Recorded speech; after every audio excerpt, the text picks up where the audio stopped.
Remember when things used to be exciting? Not big things. Small things. A new song. A plan with a friend. A clear morning with nothing to do but feel alive. You did not need a reason to feel good. It just happened. Now, you scroll for an hour and feel nothing. You finish a project and feel nothing. You get what you wanted and still nothing. And you tell yourself, I am lazy. I am broken. Something is fundamentally wrong with me. But here is the thing. You are not lazy. You are not broken. Your brain is stuck. And I am going to explain exactly how it got stuck, why it feels impossible to fix, and what the science actually says about getting out. Let us start with what dopamine really is. Because almost everything you have heard about it is wrong. Most people think dopamine is the pleasure chemical, the thing that makes you feel good. It is not. Dr. Berridge at the University of Michigan spent decades proving that dopamine does not control liking. It controls wanting. That is a massive difference. Liking is the actual enjoyment of something, the warmth of a good meal, the satisfaction of a conversation. Wanting is the craving, the drive, the anticipation. Dopamine does not make you happy. It makes you reach. It makes you pursue. It makes you care about what comes next.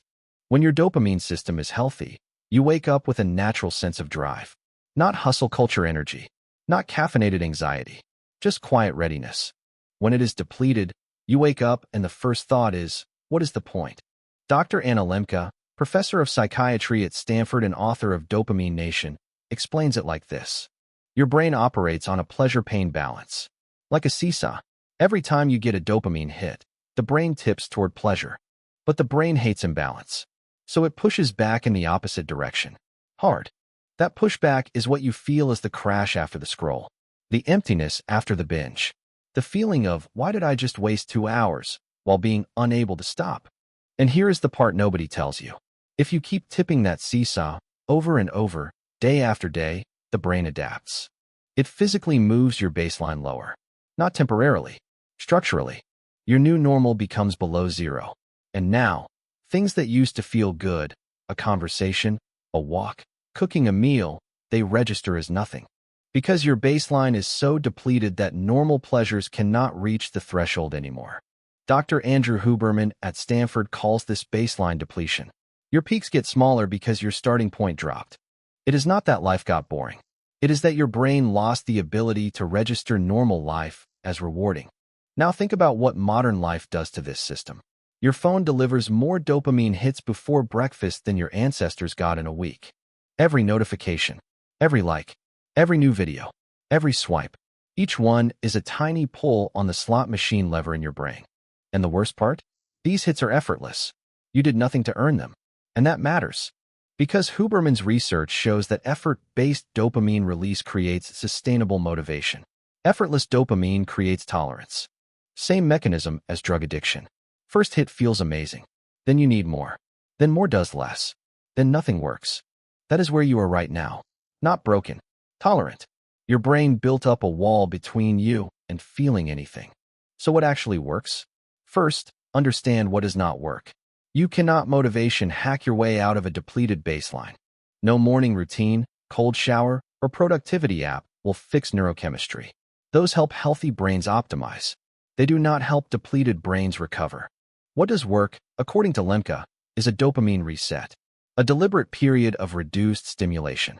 She recommends a minimum of 30 days of cutting high dopamine behaviors. That means less scrolling, less binging, less instant gratification. Not zero. Less. Consistently. The first 2 weeks will feel terrible. Your brain will scream at you. That is not failure. That is withdrawal. Same as any addiction. But around week 3 to 4, something shifts. Normal things start registering again. A walk feels peaceful instead of boring. A conversation feels interesting instead of draining. Your baseline is climbing back up. Not because you forced it. Because you stopped pushing it down. Second, replace effortless dopamine with effort-based dopamine. This is the key Huberman emphasizes. When you work towards something difficult and accomplish it, the dopamine release is different. It is earned. And earned dopamine does not crash the same way. Exercise does this. Learning a skill does this. Building something with your hands does this. Even a hard conversation you have been avoiding does this. The effort is not the obstacle to feeling good. The effort is what makes you feel good. Your brain rewards struggle, not comfort. Third, Protect your mornings. Huberman's data shows that the first 90 minutes after waking set your dopamine baseline for the entire day. If you grab your phone immediately, you spike dopamine with zero effort. And now your brain expects that level all day. Everything after feels flat by comparison.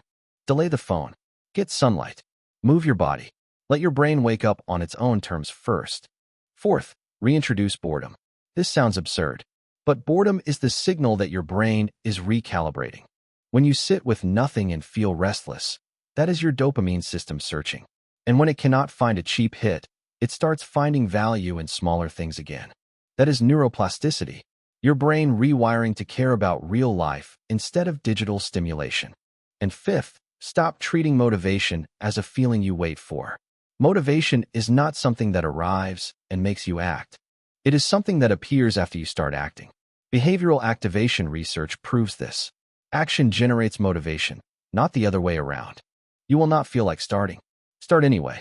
The feeling catches up after 5 to 10 minutes. Every time. Here is the final truth nobody says out loud. You are living in an environment specifically designed to deplete you. Every app, every platform, every algorithm is optimized to hijack your dopamine system and keep you clicking. You are not competing against your own laziness. You are competing against billions of dollars of engineering aimed directly at your reward circuitry. The fact that you feel empty is not a personal failure.